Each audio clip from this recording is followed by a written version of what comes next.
Je sais que vous êtes là pour revoir, sinon j'aurais pas autant de viewers avec un titre de stream pareil. Oui, j'ai reçu le livre. Oui, j'ai reçu le livre. Que je n'ai pas encore lu. Et il se trouve que comme je vais au Culture Fest cette semaine, enfin ce week-end, et donc j'ai un aller-retour en train à faire, j'ai profité de cet aller-retour en train pour vous lire ce banger absolu, bien sûr. On verra si c'est un banger. La défense, on la connaît déjà, c'est on n'apprend rien de nouveau. Mais bon, moi je connais pas tous les bails. On pourra comparer avec celui-là. Je pense que le sujet ne sera pas le même. Hein?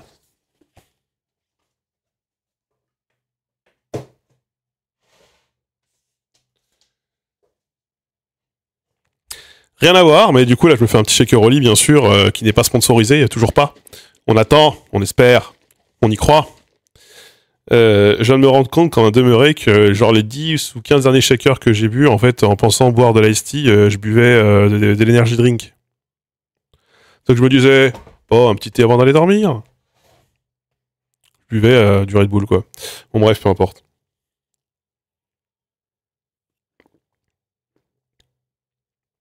C'est vrai que ça n'a pas le même goût. Savez-vous pourquoi tous les replays ont disparu à part le dernier? Moi, je le sais. Oui. Veux-tu une explication? Veux-tu une explication? Donc les replays sont disponibles sur la chaîne de VOD. Je vous le rappelle, allez sur la chaîne de VOD, bien sûr, la chaîne YouTube de VOD, où vous aurez accès aux replays. Je vous incite vraiment à aller voir les replays là-bas. Merci Valum74. Valum. Oh, merci. Merci, je tousse encore un peu. Pourquoi tous les replays ont disparu et pourquoi il faut aller les voir sur YouTube? Pas que c'est moi qui ai décidé de vous casser les couilles. Il se trouve que, et ça s'applique à tous les streamers. Les streamers auront jusqu'au 19 mai 2025, c'est hier, pour réduire les temps forts et les vidéos mises en ligne sous la limite de 100 heures de stockage avant suppression automatique. Nous avons amélioré nos vitesses de téléchargement, en particulier pour les fichiers les plus volumineux, étendu la sélection groupée, blabla, pour faciliter leur suppression. Et donc, il faut utiliser le nouvel outil de suivi de stockage des vidéos, blablabla, si on dépasse la limite. Et il se trouve que j'ai dépassé la limite. Il y avait beaucoup trop de VOD disponibles sur la plateforme. Je dépassais très très allègrement les 100 heures de VOD. Étant fort cumulé. Et donc, voilà, politique des quotas exactement. Et donc, du coup, j'ai fait un grand ménage. J'ai tout supprimé sauf la dernière VOD. Pour repartir de zéro, sachant que de toute façon, en gros, Twitch explique que la plupart des utilisateurs n'utilisent pas, ne regardent pas les temps forts, ou très marginalement, et qu'en gros, les vidéos qui ont plus de 2 mois, elles sont automatiquement, elles ne sont pas regardées, quoi. Les gens ne regardent pas des streams qui datent d'il y a 2 mois. Je trouve que les temps forts n'ont pas de limite. C'est-à-dire que les VOD sont automatiquement supprimés à partir d'une certaine durée, mais les temps forts, non. Et moi, j'utilise le système de temps fort. Pourquoi? Parce que j'utilise pour pouvoir découper les streams, pour pouvoir retirer les écrans d'attente et faire de l'isolement thématique. Et donc, en faisant ça, j'ai augmenté drastiquement ma limite de stockage. Donc, je ne peux plus limiter, je ne peux plus stocker autant, donc il faut aller sur YouTube. Voilà, donc c'est une fissure, c'est une fissure de Twitch qui vous incite à aller très très fortement consommer ces vidéos sur Twitch et bientôt sur Spotify. Voilà, peut-être. Bonjour Monté, désolé du dérangement, on essaie de terminer une cagnotte pour un enfant au Yémen qui a besoin de soins et de nourriture en urgence. La cagnotte a presque atteint son objectif, c'est hyper important. Est-ce qu'il est possible de repartager la cagnotte et d'en parler? Merci beaucoup. Je suis désolé, je vais faire un truc qui va peut-être me mettre dans la sauce. Vous voulez qu'on aborde ça? Putain, on va aborder ce sujet. Et en vrai, vous savez quoi? C'est pas grave, je prends le risque d'avoir la shitstorm. Parce que j'ai vu qu'il y a quelqu'un qui a été concerné par une shitstorm récemment pour ça. Je crois que c'est Charles Villa. Et pour d'autres raisons.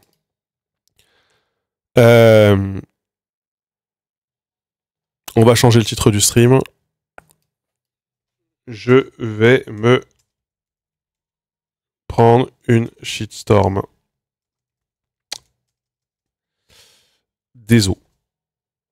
Alors, abordons le sujet des cagnottes, qui est un sujet qui est en fait extrêmement important. D'accord, y a pas de problème. J'ai moi-même, sachez-le, quand j'étais étudiant, fait une cagnotte qui m'a rapporté 0 € dans un moment où j'étais en totalement détresse économique. C'est vieux comme le monde, hein, les bails des cagnottes, ça date pas d'aujourd'hui. C'est pas pour rien qu'il y a des gens qui faisaient la manche, qui faisaient signer des feuilles pour les enfants aveugles, voilà, en apprenant aux bonnes œuvres. Il se trouve que non, ce n'est pas possible. Pourquoi ce n'est pas possible ici de partager les cagnottes pour sauver les enfants du Yémen qui sont victimes de la guerre, ou sauver les enfants de Gaza qui sont victimes de la guerre, même si je suis, en fait, quotidiennement concerné, hein, quotidiennement, on me tag sur Blue Sky pour que je partage des cagnottes de Gazaouis qui sont dans la galère, qui sont en train de crever de faim pour avoir de l'argent. Au-delà du fait que j'ai toujours une forme de réticence et une forme de doute peut-être mal placé et déplacé sur est-ce que c'est pas du scam, parce que les conflits et les guerres suscitent des problèmes de scam. En fait, c'est extrêmement populaire ce que je vais dire, je suis désolé, mais je suis moi-même en concurrence avec ces gens-là. Alors pas parce que je meurs de la guerre, c'est pas ce que je suis en train de dire, pas parce que j'ai une maladie infantile, c'est pas non plus ce que je suis en train de vous dire. Il se trouve que là, nous sommes le 20 mai, et j'ai 100 € sur mon compte bancaire, et j'ai 400 € d'échéance de crédit encore à payer ce mois-ci. Et que mes revenus ont été divisés par 2 en 6 mois. Parce que les OP s'abaissent, le montant des OP ont baissé, parmi les 3 dernières grosses vidéos que j'ai sorties sur ma chaîne, 2 ont été démonétisées. Ce qui est un trou substantiel, hein, voilà. Ce qui fait que, en fait, il faut que c'est cool, hein, de faire des vidéos sur la Académie française. Les gens, ils aiment bien, ils relaient, etc. Et c'est cool parce que les gens donnent un peu d'argent sur Tipeee. Mais ça fait, en fait, ça fait un trou dans la caisse substantiel. Vous comprenez? Donc en ce moment, et d'ailleurs sur la prochaine vidéo ne sera pas sponsorisée. La prochaine vidéo, à la place de sponsor, il va avoir un appel moi-même aux dons pour que les gens contribuent sur Tipeee, parce qu'en ce moment c'est une période compliquée. Je pense que c'est une période qui ne va pas durer, je l'espère de tout cœur. Il y a beaucoup de choses qui vont évoluer. On a des plans potentiellement pour renouveler ou refaire des contrats pour l'année prochaine. Mais en ce moment, c'est vraiment la merde. Et en fait, le problème des cagnottes, c'est pas... Enfin, tout le monde appelle en ce moment à la générosité des gens, et moi le premier.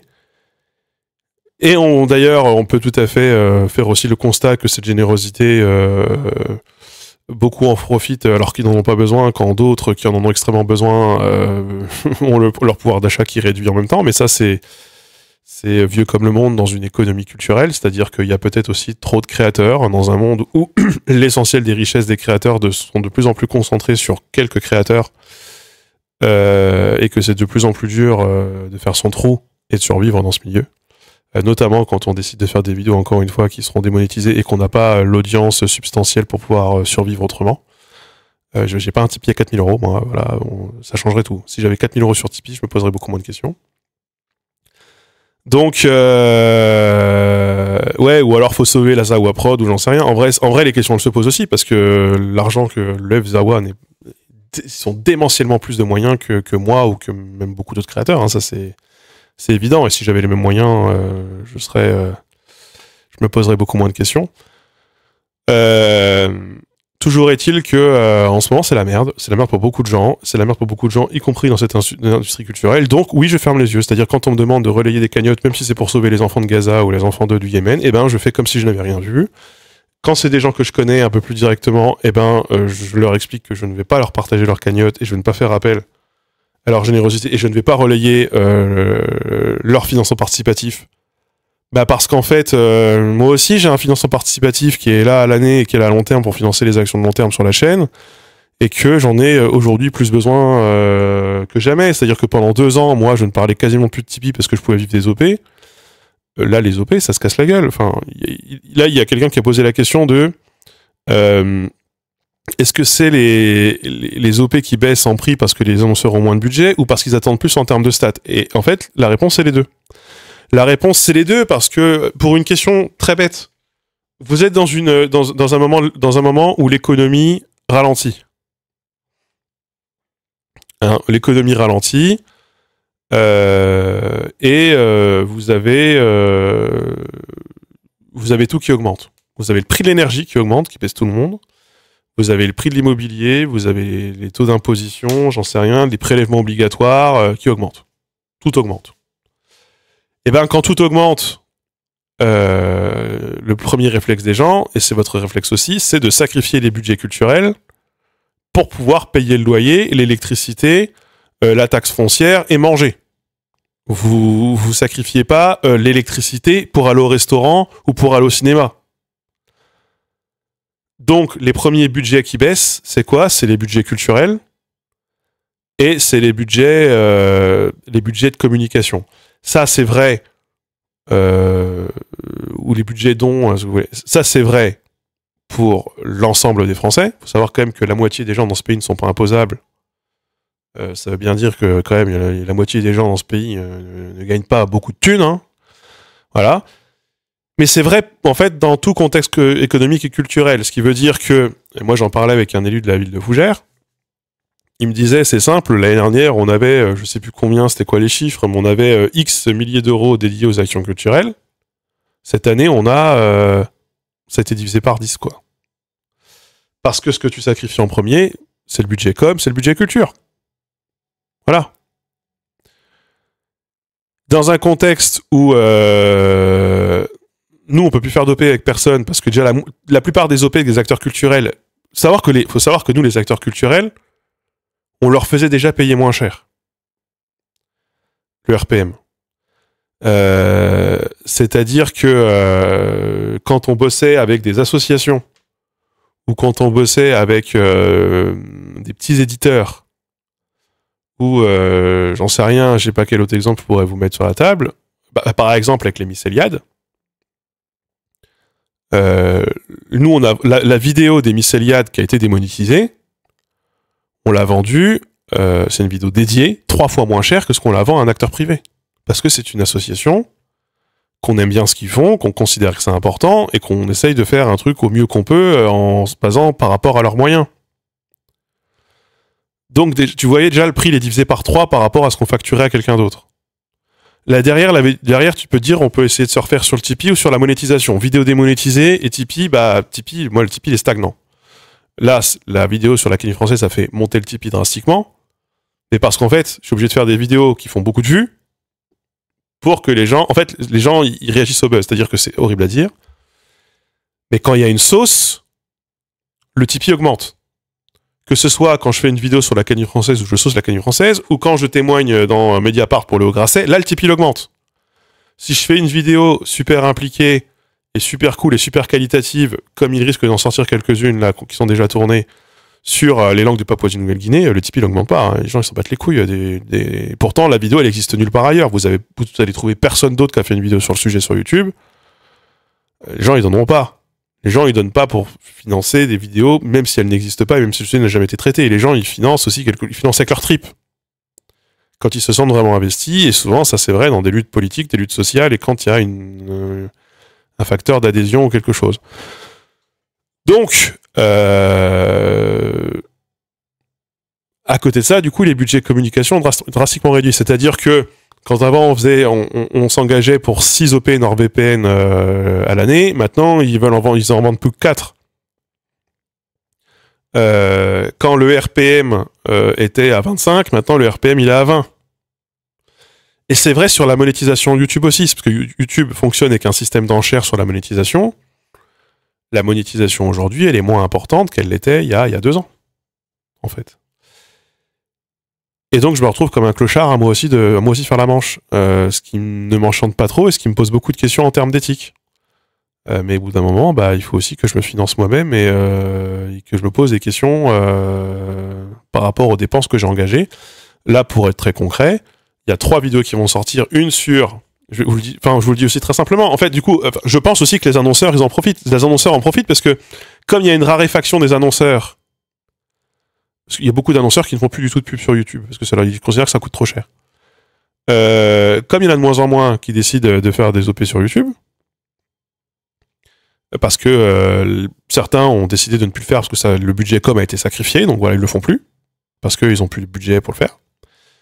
Les prix sont tirés vers le bas, parce que si jamais il n'y a plus que quelques annonceurs, et que tous les vidéastes qui ont basé comme moi une partie de leur économie sur les OP décident cherchent à tout prix en avoir, on se retrouve en concurrence les uns avec les autres. C'est-à-dire quand, je sais pas, je vais prendre des chiffres au hasard, mais quand une marque X avait 50 000 euros à mettre dans la com sur YouTube et qu'elle a plus que 25 000, elle va essayer d'avoir, elle, quasiment autant de vidéastes qu'avant et quasiment autant de vues. Donc ils vont demander en fait aux mêmes vidéastes de faire plus de vues pour le même prix, ou alors de prendre moins cher pour le même nombre de vues, et ils vont les mettre en concurrence les uns avec les autres. Donc c'est chiant.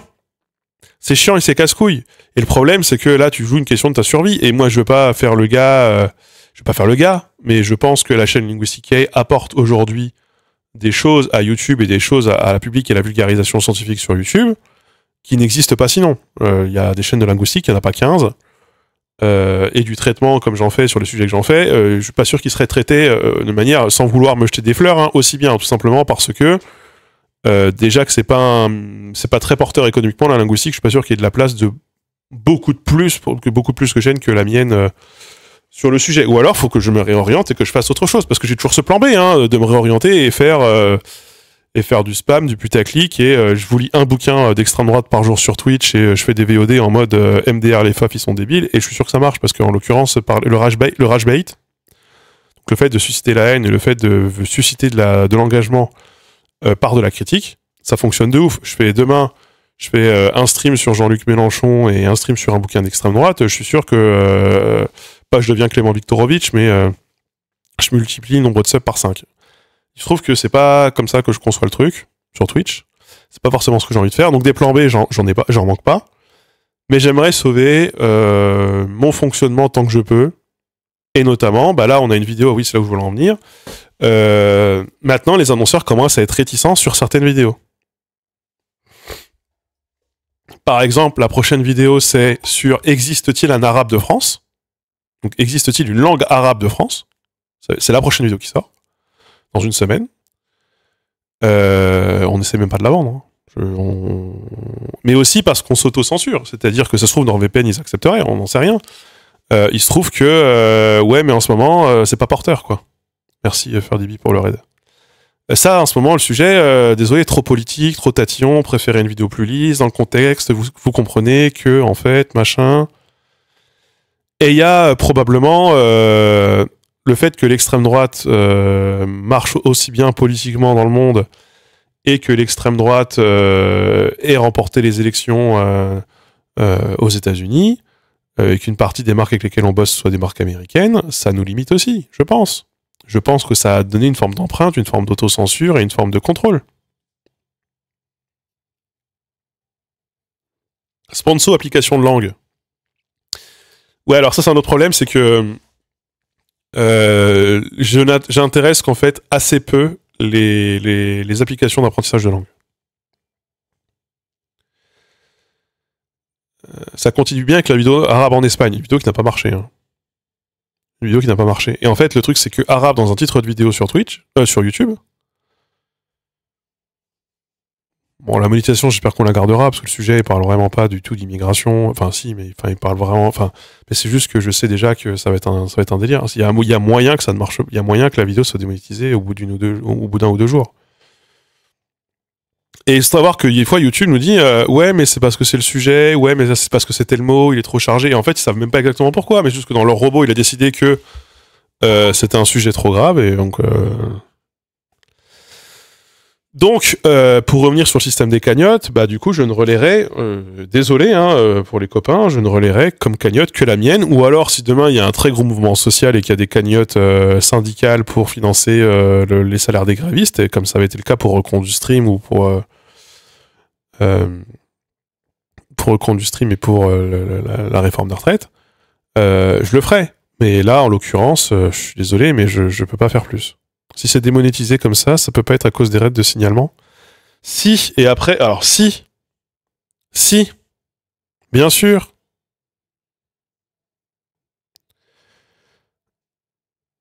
Non, je cambriole personne, hélas.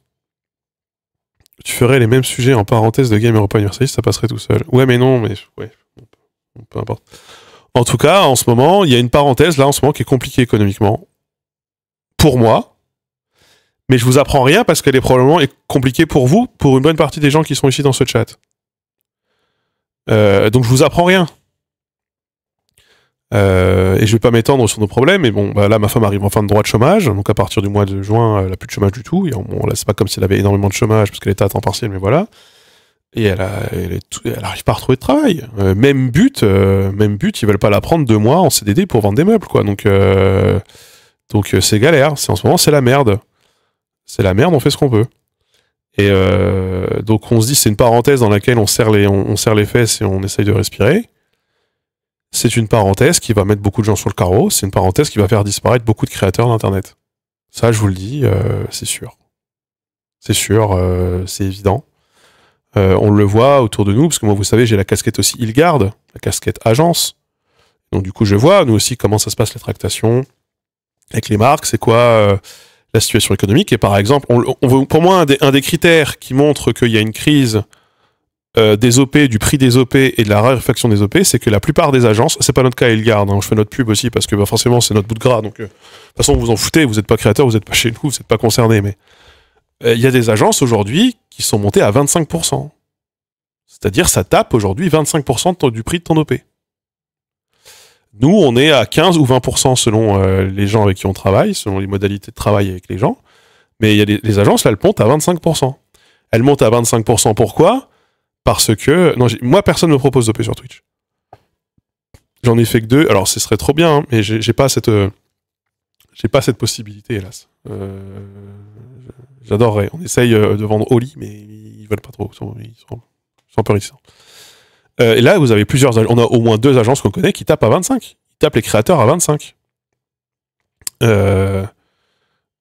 Pourquoi ils tapent à 25 ? C'est parce que eux-mêmes sont obligés, pour faire survivre leur boîte et leur agence, de taper plus fort les créateurs, sauf que du coup les créateurs il leur reste encore moins à la fin, sachant que le RPM a déjà baissé. Ou alors ils se retrouvent obligés d'accepter des choses qu'ils n'auraient jamais acceptées auparavant, des produits financiers par exemple. Alors ça, faut savoir que ça c'est toujours un plan B, hein, que moi dans lequel je ne veux pas tomber, mais on m'a relancé là encore aujourd'hui pour faire une OP pour une plateforme d'opération boursière. Les jeux d'argent et tout ce qui est vraiment touche vraiment très très directement au capitalisme, ça marche très bien. Merci le bol 2 pour le sub. Bonjour monsieur Bidouille. Donc c'est la merde en ce moment. C'est la merde, beaucoup de créateurs vont disparaître, beaucoup de streamers vont disparaître, c'est sûr. Et nous on serre les fesses. Et par contre, ceux qui seront à l'abri le sont plus que jamais. C'est ça aussi qui est intéressant. Ceux pour qui ça marche bien n'ont jamais autant fait d'argent. Parce que ce sont les valeurs sûres pour les marques. Quand t'as la moitié de ton budget com qui disparaît, en tant que marque, tu vas pas supprimer les gros créateurs. Ça, c'est les valeurs sûres. Tu supprimes les petits créateurs ou les moyens créateurs. Ou alors, tu leur demandes plus pour le même prix. Le retour des networks. Mais non, alors, en fait, moi, je pense, ma take, c'est que les agences qui prennent 25%, qui vont peut-être même monter des fois à 30%, je sais, je connais le cas d'un créateur qui se fait prendre 30% dans le cadre d'une OP,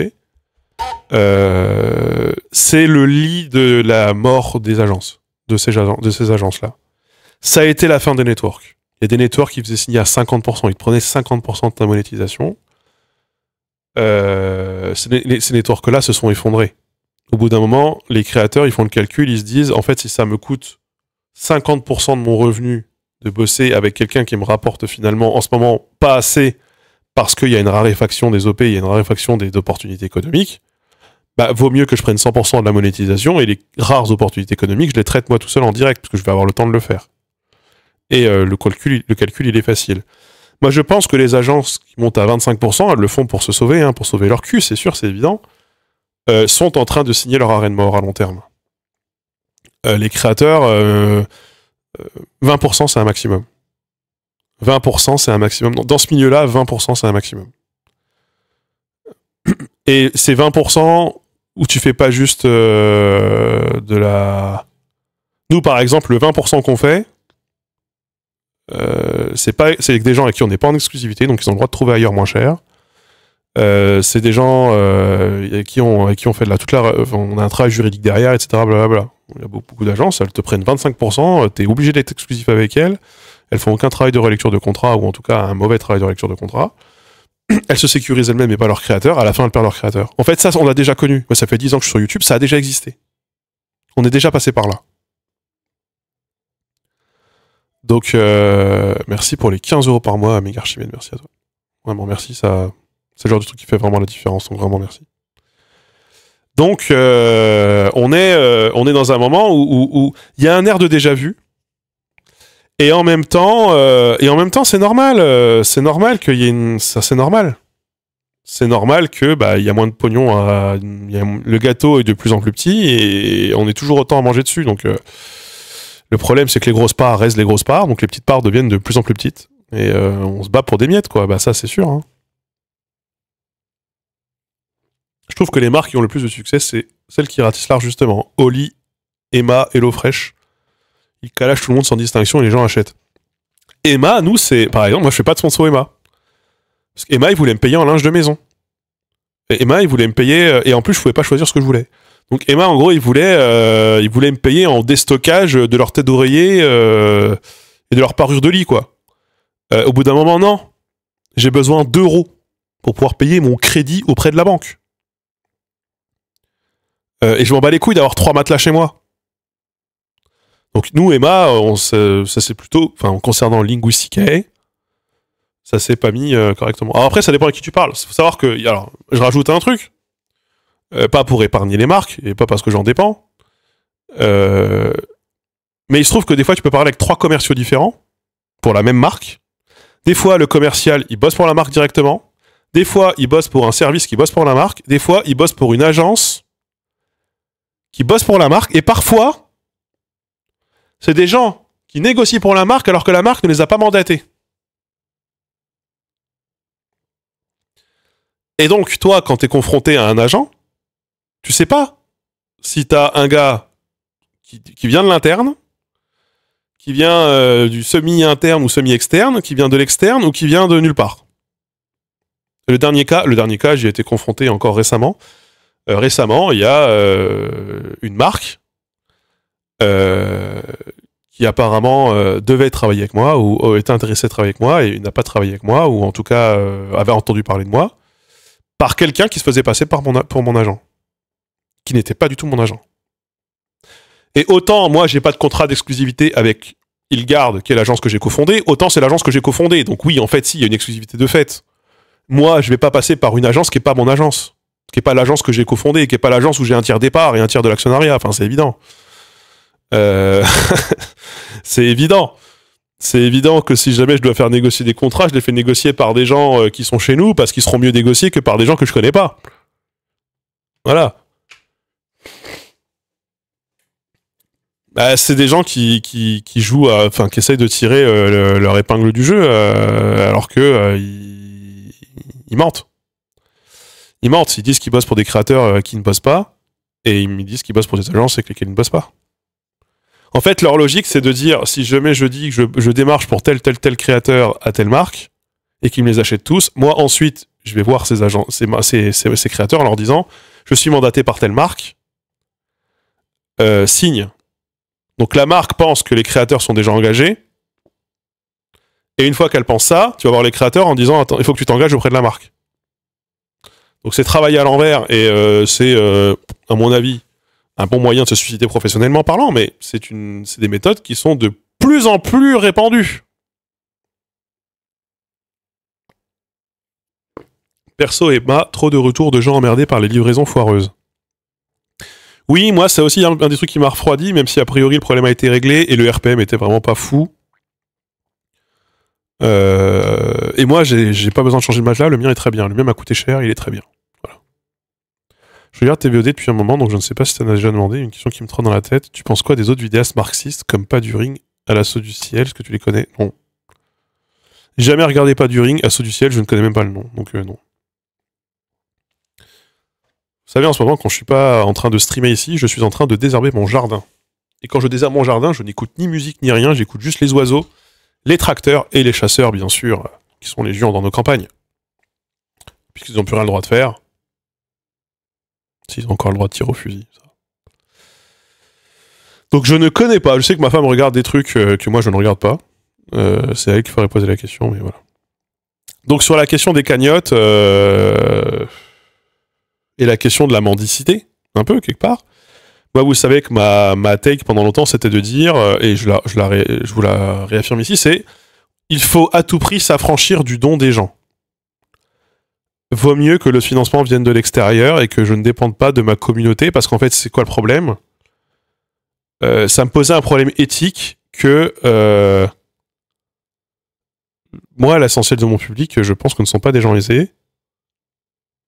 Pas des gens, voilà, je m'adresse pas, surtout en faisant du marxisme, je m'adresse pas aux plus riches. Voilà, ça me donnait un cas de conscience.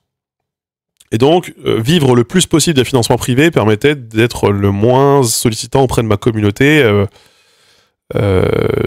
pour qui, en fait, elle se retrouvait à ne pas avoir besoin de débourser pour pouvoir me sauver économiquement, quoi. Voilà. Et maintenant, bah, se pose là. Maintenant, là, j'ai plus. Là, en ce moment, le discours évolue puisque je suis à un moment où j'ai pas trop le choix. Mais t'as pas forcément envie de dépendre des gens directement de gens que tu pourrais décevoir. Et puis moi, le type moyen, il est assez bas de toute façon de base. Je suis à peu près sûr que si jamais je faisais un crowdfunding pour financer une émission, ça ne marcherait pas. J'en suis assez convaincu, je ne prendrai jamais le risque. Je pense pas que je sois quelqu'un de très vendeur. De toute façon. Donc j'essaye de beaucoup faire financer de trucs par moi-même ou par quelques marques si je peux, ou alors je prends sur moi. Mais là, par exemple, l'événement qu'on est en train de faire pour septembre à Fougères, là, qui est en train de... Il y a un nouveau nom d'ailleurs qui s'ajoute à la liste. Voilà, on sera pas 3, mais 4 créateurs. Créateurs et créatrices, puisque c'est une créatrice qui s'ajoute à la liste, je suis vraiment trop content qu'elle ait accepté. Je suis vraiment trop content qu'elle vienne. Savoir que nous, si jamais on fait 100 places, on va prendre la moitié du prix du billet. Donc les gens, déjà, faut les faire venir, faut les faire payer. Donc déjà, faut qu'on soit à la hauteur de ce qu'ils payent. Même si je pense que par rapport à un prix tarif cinéma, c'est ok. Mais bon, bref. Il faut... si jamais on a 100 personnes, bah c'est cool, on aura... à peu près, on va récupérer à peu près 450 € pour pouvoir défrayer les gens.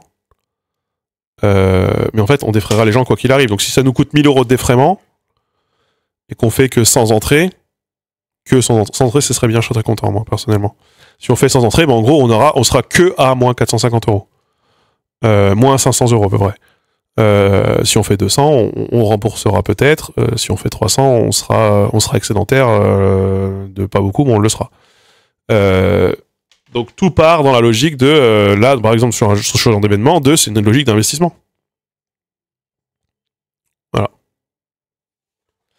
Mais moi, je préfère que vous donniez de l'argent sur Tipeee plutôt que de sub ici. Hein, déjà, parce que sur le sub, je récupère que la moitié. Et puis, vaut mieux que vous me donniez... En fait, si vous voulez des gens qui ont des connivences avec le nazisme, vaut mieux donner à Tipeee que donner à Twitch. Les deux ont le cul sale, de toute façon. Explique un peu cet événement. Le jeudi... Non, pas le jeudi. Le samedi 6 décembre... Non, oula. Je reprends. Le jeudi... Non, là. Je suis désolé, j'ai eu une grosse journée. Souffle un coup. Faut que je reprenne un cachet, de toute façon. Souffle un coup. Le samedi 6 septembre.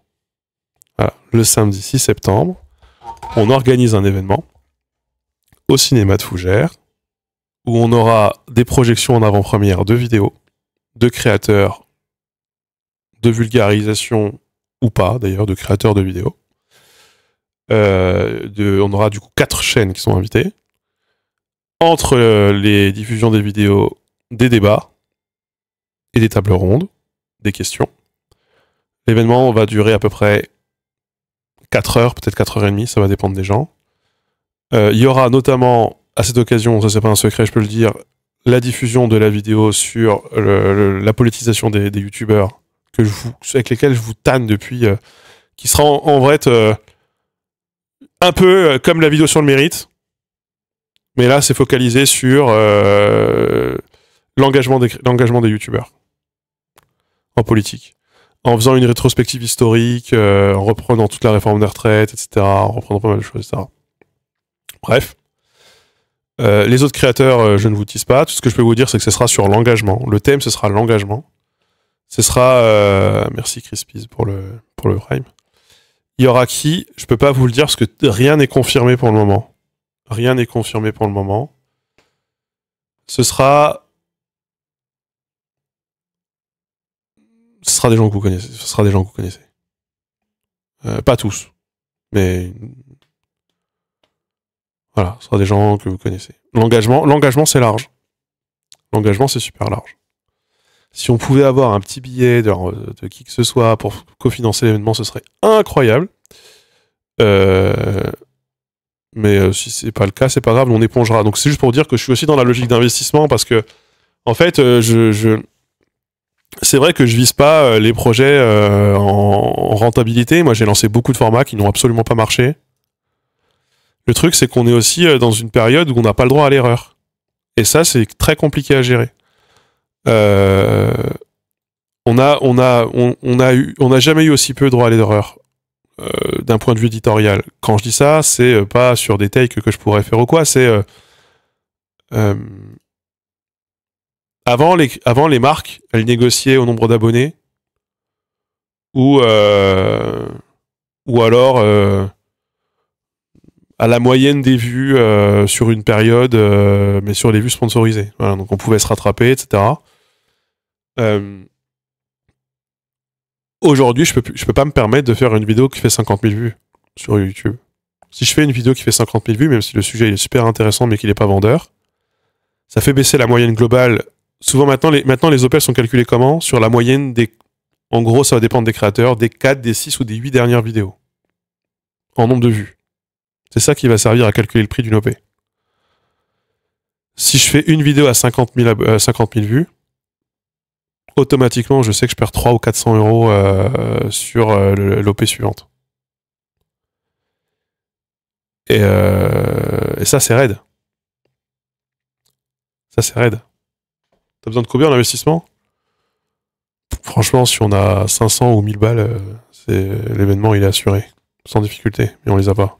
Mais en vrai, ça, je suis en train de voir. Je suis en train d'essayer de chercher des pistes. Je suis en train de voir.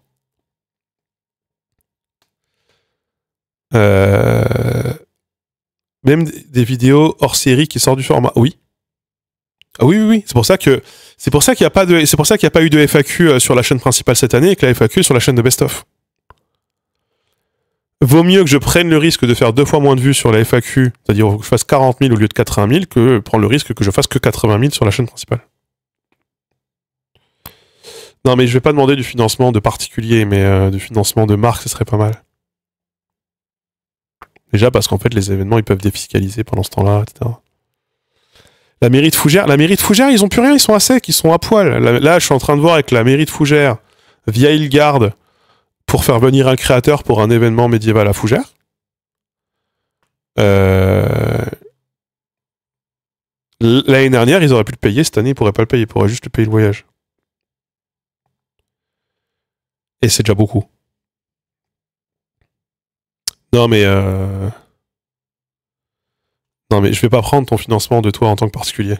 Je te le dis. Je suis désolé, hein, c'est gentil de proposer, mais si tu veux donner un tip par mois pour financer au projet global, pas de problème. Mais en fait, le sponsoring des d'événements, comme ça peut induire aussi une forme de contrôle éditorial, tu peux pas avoir un particulier qui rince. C'est pas possible.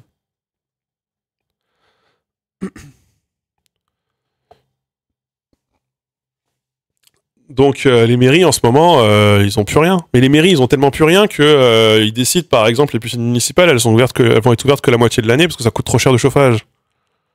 Ça a été trop cher de chauffage en hiver. Pug musique. Ok. On en est là, quoi.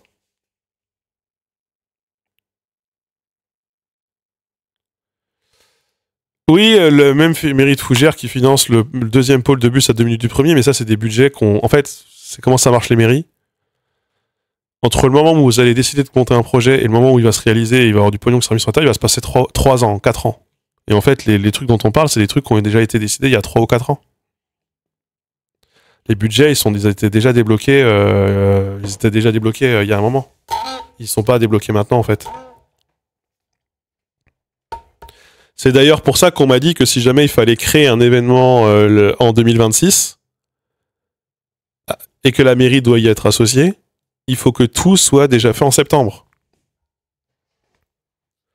Donc là, notre mission à nous, ça va être, si jamais l'événement est un succès en septembre, il faut que ce même mois de septembre, on parle avec la mairie pour l'année suivante.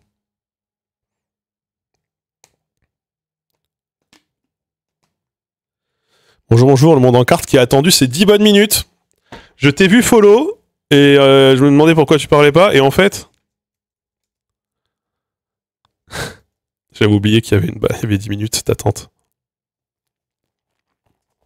Voilà, VIP.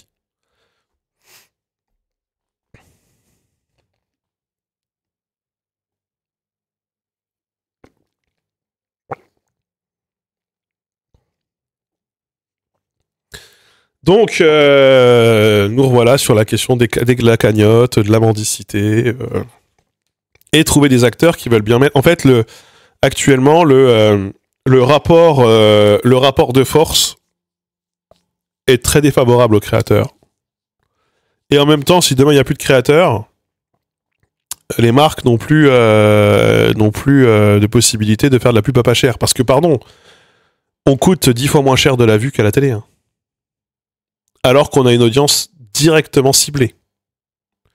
Quand tu balances une pub à la télé, les gens, ils ont zappé, ils sont partis pisser, ou alors ils sont sur leur téléphone.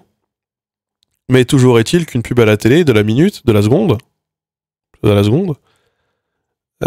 pour un nombre de vues équivalent au nôtre, c'est au moins 10 fois le prix.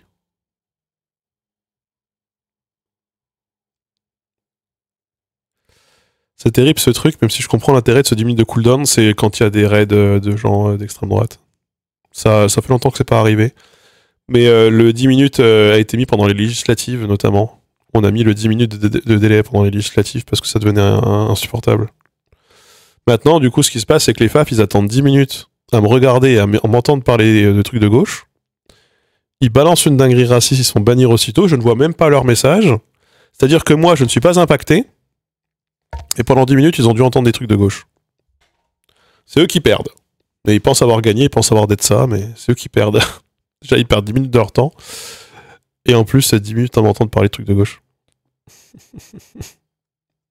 Mais 30 minutes, ouais, non, 30, c'est trop long. Et donc, ce qui se passe aussi, c'est que des fois, il y a des gens qui follow pour pouvoir parler. Mais ces gens-là sont déjà bannis chez des gens avec qui j'ai une liste de cross-ban. Et donc, du coup, ils sont bannis avant de pouvoir parler. C'est l'avantage. Bon, le monde en carte, ce ne sera pas son cas. À moins que je découvre une personne tout à fait autre. Et voilà, mais bon, bien sûr, voilà.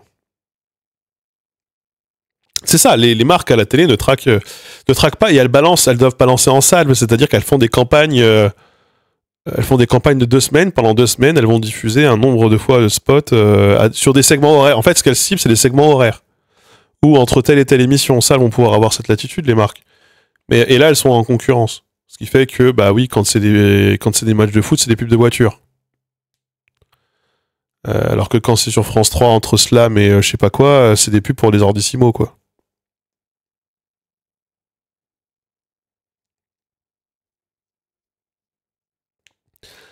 Donc voilà, la question des cagnottes est une question complexe Et du coup, en fait, il en suit un même où à la base, je disais, mais si jamais vous voulez contribuer, c'est mieux si jamais vous avez un objet.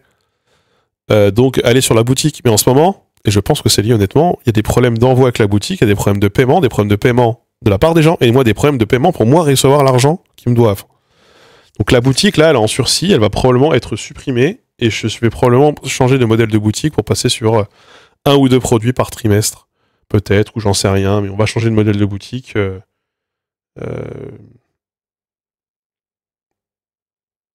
le note d'ailleurs. C'est important, il faut le faire. Sachant que c'est plus intéressant pour moi de récupérer des dons, pour une raison très simple, que je vais vous donner tout de suite. C'est que les dons, c'est zéro... Enfin, on est en train de voir. Enfin, théoriquement, les dons sans contrepartie, il n'y a pas de TVA. Si vous donnez 5 euros, je récupère 5 euros, théoriquement. Faut voir. Faut que l'administration fiscale valide. Valide ça, mais a priori, c'est plutôt ça. Alors que si jamais il y a une contrepartie, quelle qu'elle soit, là, c'est plus du don, c'est du service. La pub en télé est destinée à être de plus en plus ciblée, cela étant dit. Oui, mais en même temps, la pub à la télé aussi se fonction de faut occuper le terrain à la place de tes concurrents. Voilà.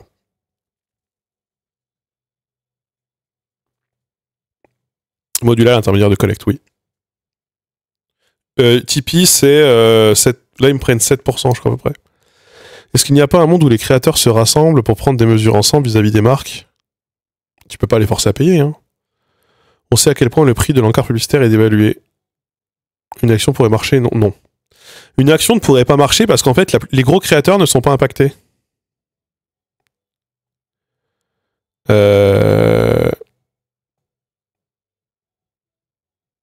Eux, ça va.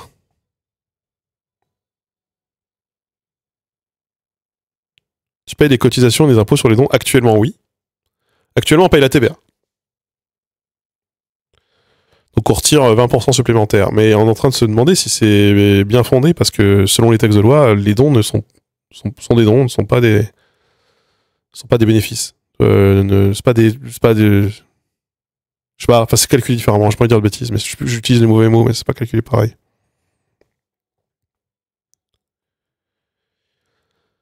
La seule action qu'il pourrait y avoir, c'est s'il y a une entente sur les tarifs entre les agences. Il n'y a pas d'entente de tarifs.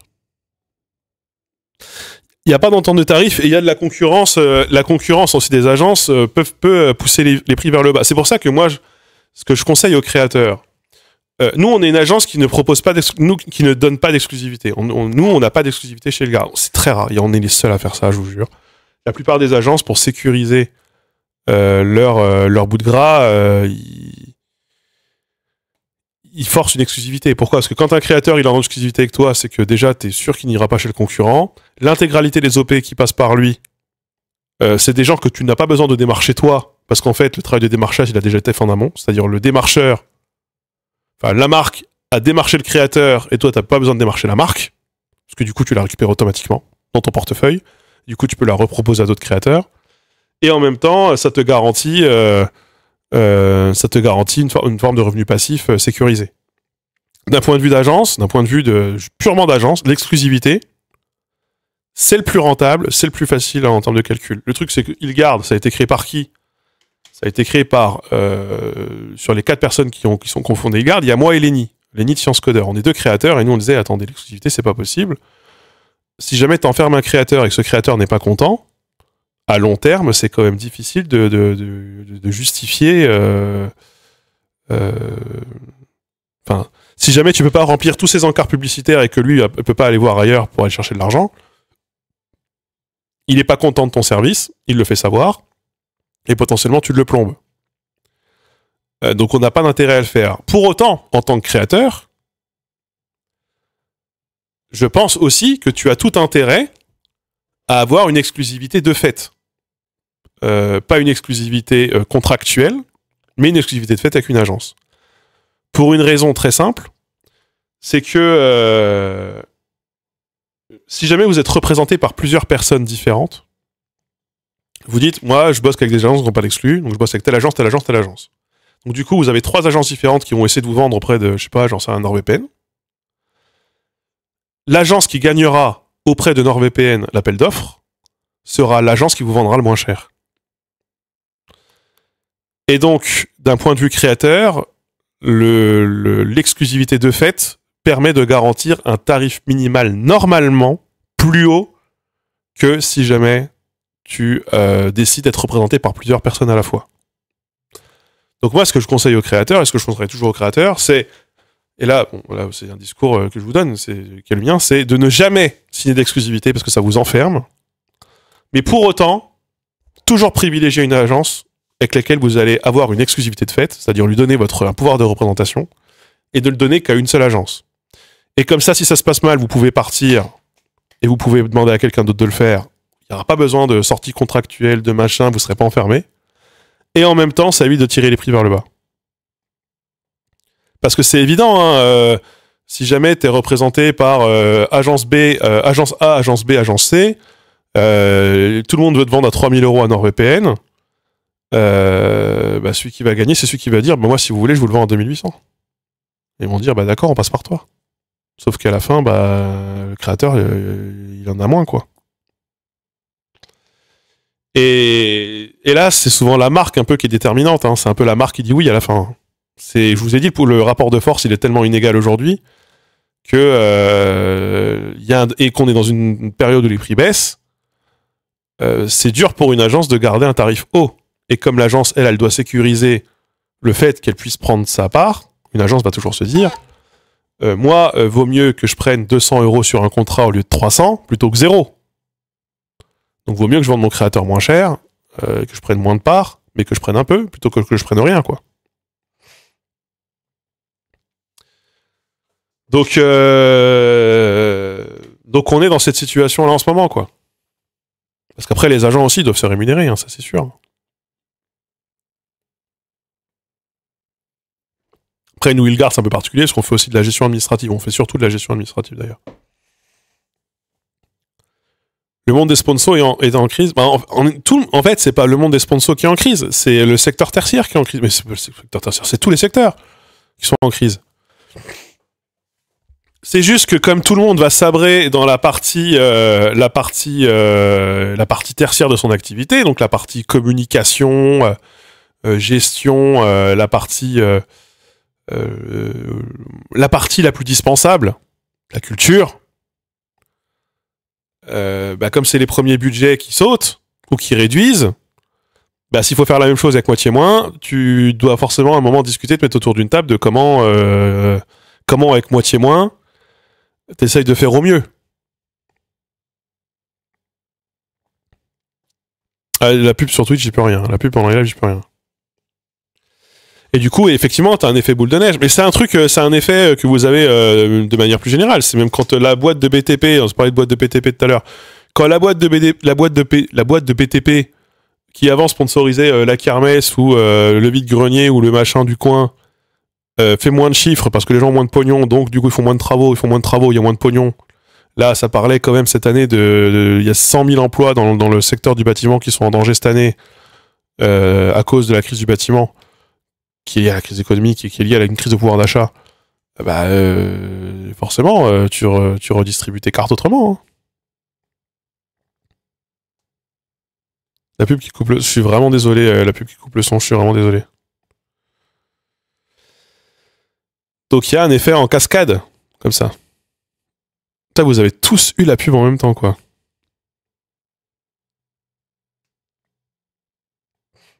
Nous, on va partir en Allemagne, bosser en Allemagne. Partez là où vous voulez. La crise est là, j'entends personne en parler. Mais alors, il faut aussi savoir que les gens qui font l'actualité médiatique et qui sont sur tous les plateaux télé, que ce soit pour vendre des bouquins, que ce soit pour vendre, j'en sais rien, moi, des idées pour vendre leurs films, là, comme en ce moment pour le Festival de Cannes, ces gens-là n'ont pas de problème. Ces gens-là n'ont pas de problème économique. J'avais un pote il y a 2 jours au téléphone qui a une boîte d'informatique qui tourne bien, hein, ils sont plusieurs salariés, etc. Il me disait, moi, ça fait 3 mois que l'activité s'est arrêtée. Ça fait 3 mois, il n'y a plus rien. J'en parle à mon éditeur. Il me disait, mais de ton côté, toi, ça va, les gens, t'arrives à vendre, il y a des vues, etc. Il me disait, mais nous, ça s'est effondré, quoi. La vente de livres s'est complètement effondrée. Alors, elle s'est pas effondrée au niveau national, c'est-à-dire qu'au niveau national, vous avez toujours certains livres qui sont vendus. C'est juste que maintenant, il y a une priorisation, c'est-à-dire qu'avant, les gens, ils avaient sur leur liste, ils disaient, j'ai 30 € pour un budget bouquin, je vais acheter d'abord One Piece, après, j'achète, j'en sais rien, moi, le bouquin, tel bouquin de telle personne, et puis s'il me reste un peu d'argent, je sais pas, j'irai acheter tel ou tel bouquin d'un auteur émergent ou d'un roman, tu vois. Quand ces gens-là, quand ils passent de 30 € de budget livre à 15 €, ils vont continuer à acheter le dernier One Piece ou j'en sais rien, ou le dernier manga à la mode, super coté. Je prends les mangas parce que c'est un truc qui est très courant chez les jeunes et qui est un secteur qui se porte plutôt ok. Le dernier bouquin politique, ils l'achèteront peut-être ou peut-être pas, ça ils verront. Le troisième, ils essaieront de choper le PDF sur Internet.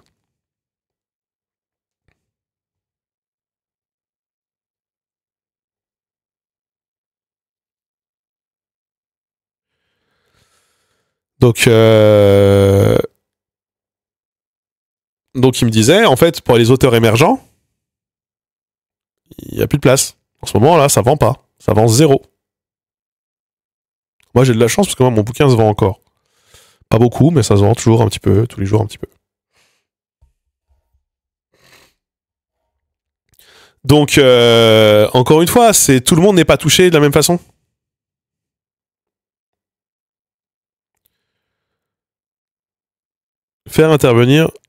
Vous faire intervenir sur certaines radios quoi, style Nova, pour parler de l'impact de la linguistique, augmenter vos stats et vous faire entrer de l'argent. Alors déjà, j'ai pas été invité par Radio Nova. Il faut savoir que les chaînes de radio ne rémunèrent pas et ne défraient pas les invités. C'est une règle qu'ils ont. Je sais pas si c'est le cas de Nova, mais c'est le cas par exemple du service public. On part du principe que tu habites à Paris. Donc que tu vas venir en métro ou en vélo. Donc il n'y a ni besoin de te défrayer et certainement pas besoin de rémunérer quelqu'un qui vient faire de la promo. Donc les invités ne sont effectivement jamais payés, ça de toute façon c'est la base. Mais ils ne sont aussi jamais défrayés.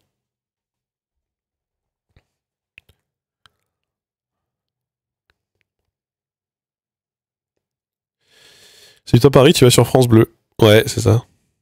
Ou chez Ouest France. Ouais.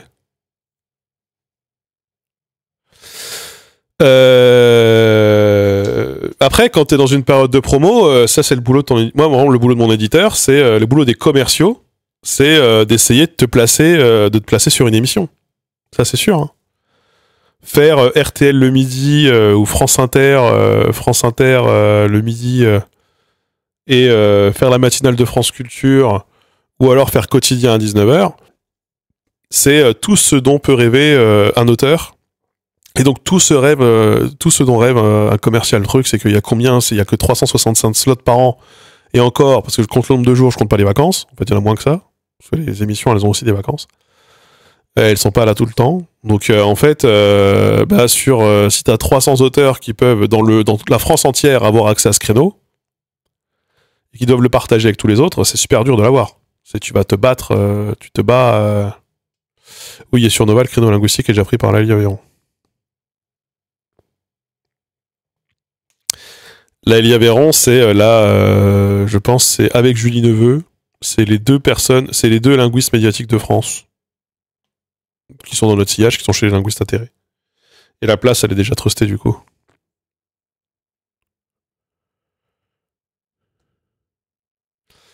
C'est cynique, mais je pense qu'être auteur de violences sexuelles,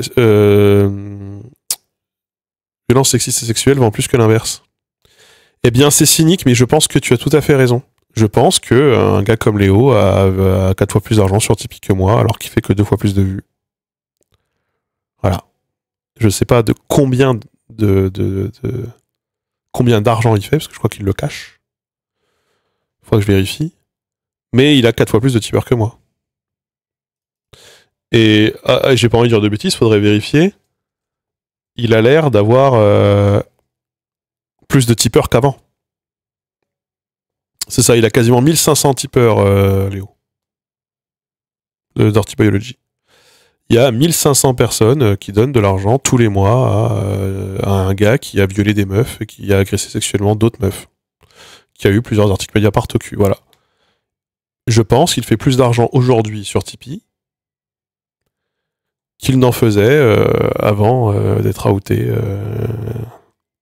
pour CVSS. Oui, il fait encore des vidéos, bien sûr. Il y a eu, il y a pas très longtemps sur Reddit, il y a eu un post en mode opinion impopulaire, opinion non populaire de j'aime beaucoup regarder les vidéos de Dirty Biology. Bien sûr qu'il continue de faire des vidéos.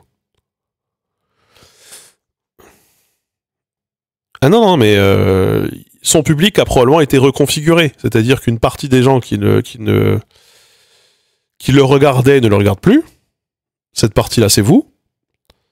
Et puis, il y a tout un nouveau public, par contre, qui est arrivé. Et on parle de Dirty Biology. Et en fait, je suis d'accord avec toi. Je pense aussi ça, moi. Je pense aujourd'hui, et c'est pour ça d'ailleurs que je me demande. J'en parlais avec une pote il y a pas longtemps. J'ai l'impression que plus le temps passe, plus les cancels ne servent à rien, sinon faire de la publicité aux gens qui se font cancel. C'est un truc de fou.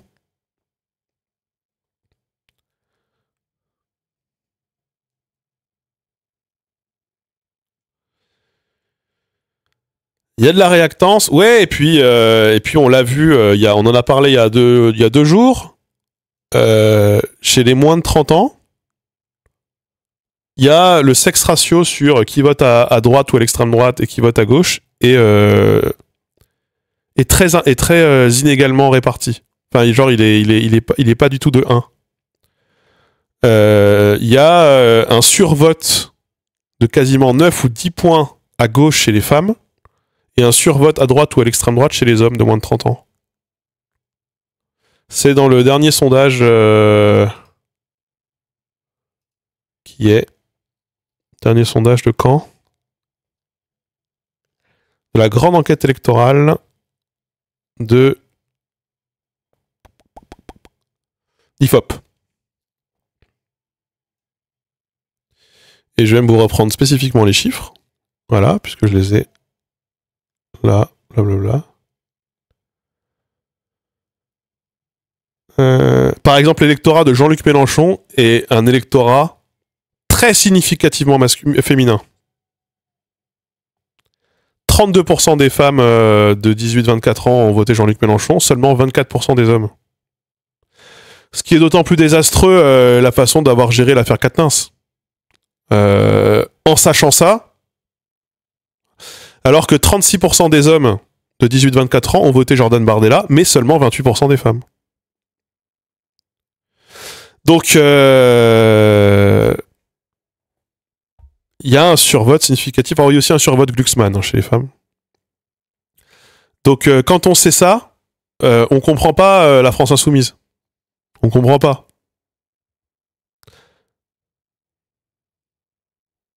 C'est pas les jeunes votent à gauche. C'est surtout les jeunes femmes votent à gauche. Les jeunes hommes votent beaucoup à l'extrême droite. Après, la part des femmes, là où elle est le plus élevée, et drastiquement plus élevée, c'est lutte ouvrière. C'est 68% de l'électorat de Nathalie Arthaud, c'est des femmes.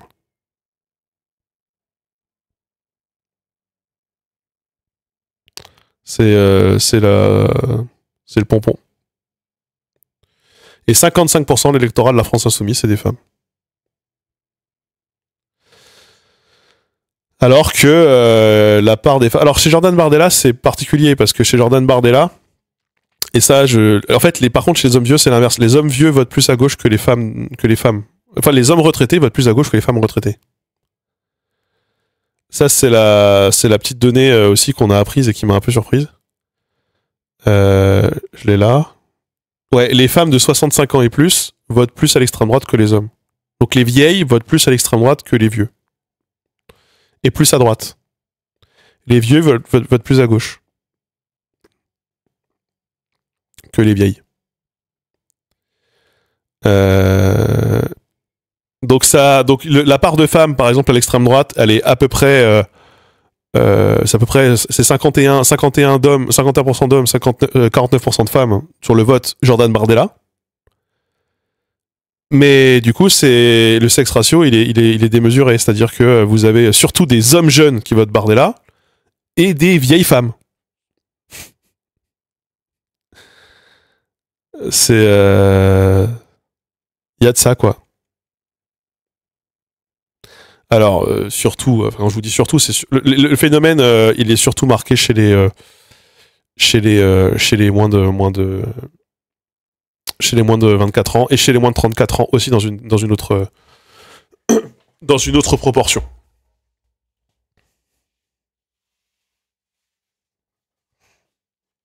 Et je vous rappelle que la part la part LGBT par contre est là où elle est le plus élevée à gauche et de très loin, c'est Europe Écologie Les Verts. La part LGBT à la France Insoumise, elle n'est que de 14%, là où elle est de 19% chez Tondelier et 21% chez Artaud. Les personnes LGBT votent surtout Tondelier.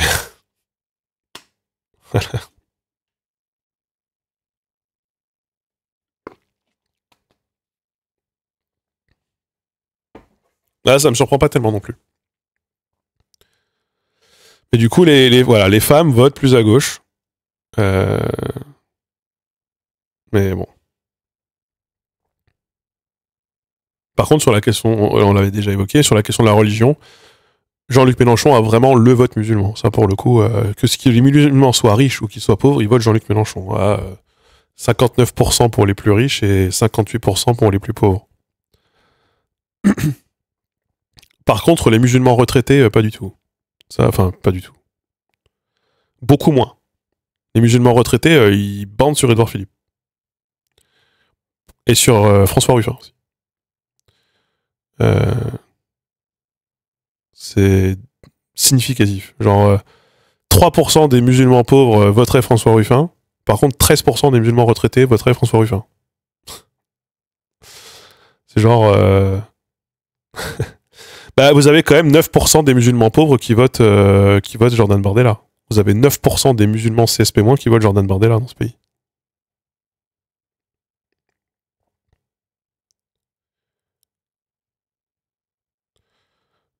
Il y a un musulman pauvre sur 10 qui vote à l'extrême droite. Parce que Éric Zemmour aussi et Dupont-Aignan aussi récupèrent des voix.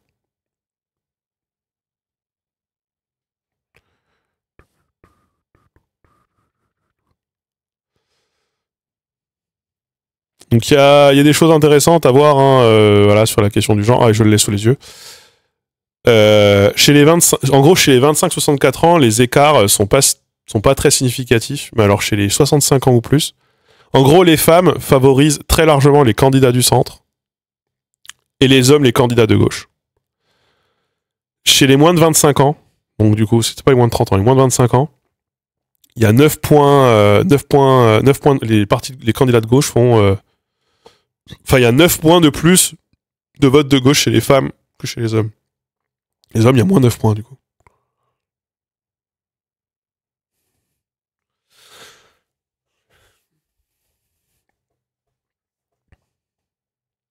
On est sur un sondage IFOP qui, pour le coup, n'a pas un millier de personnes, mais plutôt une dizaine de milliers de personnes comment dire, d'échantillons.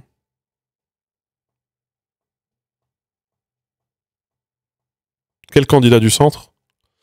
Édouard Philippe, Attal, Macron, etc.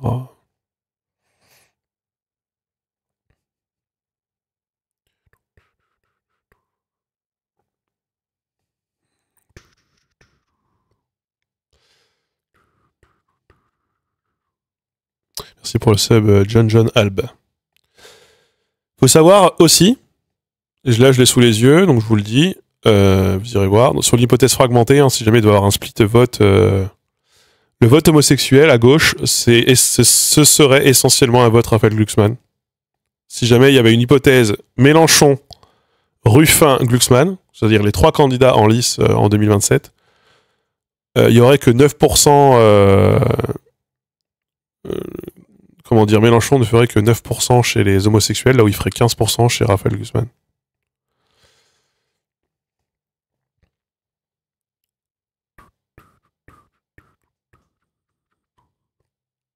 Voilà, c'est à noter. Hein.